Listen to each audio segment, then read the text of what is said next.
Kooti enkulu ng'ekubirizibwa omulamuzi Emmanuel Baguma ebadde etandika lwaleero okuwulira emisango egivunaanibwa Olutatkano Dr. Kizza Besigye ne munywanyi we Hajji Lutale wamu ne munnamagye Captain Denisola. Okuwulira omusango guno tekusobodde kugenda mu maaso olw'ensonga nti abawabirwa babiri okuli Dr. Besigye ne Hajji Lutale bawandikidde kooti ebbaluwa era esomeddwa ng'eraga nti tebawulira bulungi nga tebalina maanyi kuyimirira mu kooti ekubirizibwa omulamuzi Emmanuel Baguma bw'atyo ne basaba omusango guno okwongezebwayo.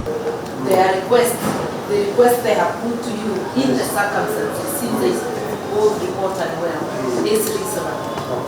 Oludda oluwabi nga lukulembeddwa Lino Wanguzo Richard Birivumbuka n'abalala lutegeezezza kooti mu butuufu nti omusango guno tegusobola kugenda mu maaso n'okuwulirwa nga bawabirwa babiri tebaliiwo newankubadde ye Captain Ola abadde azze mu kooti.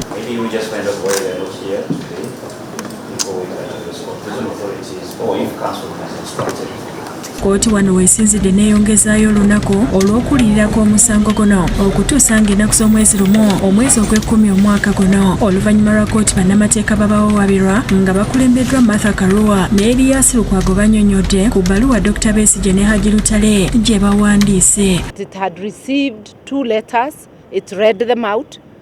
One letter from Dr. Besigye telling the court that he is sick, he is unwell this morning and therefore unable to come to court. The other one was from Lutale, informing the court he is unwell and asking for adjournment.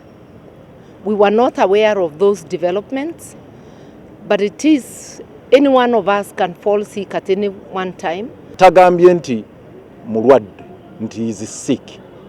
Agambye yizanuwero kati obo byonna bitegeeza kyekimu kiri gye muli naye nga point eri nti tawulira maanyi nti asobola okuyimirira maaso g'abaguma kubanga luli mwayiru yasembayo okujja Dr. Besigye n'Obedi Lutale mujjukira baayimirira mu kaguli nga tewali na katebe okumala olunaku lulamba kuva ku makya paka kawungeezi. Toyinza kubeera nga gwe Dr. Besigye oba Obedi Lutale n'owulira ng'olina amaanyi agasobola okudda wano oyimirire mu kaguli. Dokita kyabadde abagamba temuddeeyo ne mugamba nti mulwadde muyi naye nga Baguma ateekeddwa okuva mu musango guno ayagala oba tayagala. Bano bavunaanibwa emisango 3 okuli okwagala okumamulako gavumenti nga bakozesa eryanyi ly'emmundu. Omusango omulala gwe gw'okugezaako okukubaganya ebirowoozo nga bali mu Switzerland n'okunoonya obuyambi obw'enjawulo omuli n'obw'ensimbi okumamulako gavumenti okwosaako okusirikira amawulire bw'okwagala okuggyako gavumenti. Bano bafubye enfunda eziwera okusaba okweyimirirwa bawoze nga bava bweru wabula kooti n'egoba okusaba kwabwe ng'emirundi egisembyeyo 2 omulamuzi Emmanuel Baguma ye yakugoba ne bafunamu n'enkenyera ne bamusaba okuva mu musango gwabwe olw'okutya nti ayinza obutabalamula bulungi. Senfuma Josephine Innocent ne Musa Sewankambo byakusakidde ekulire lino ku lwa Bukedde TV.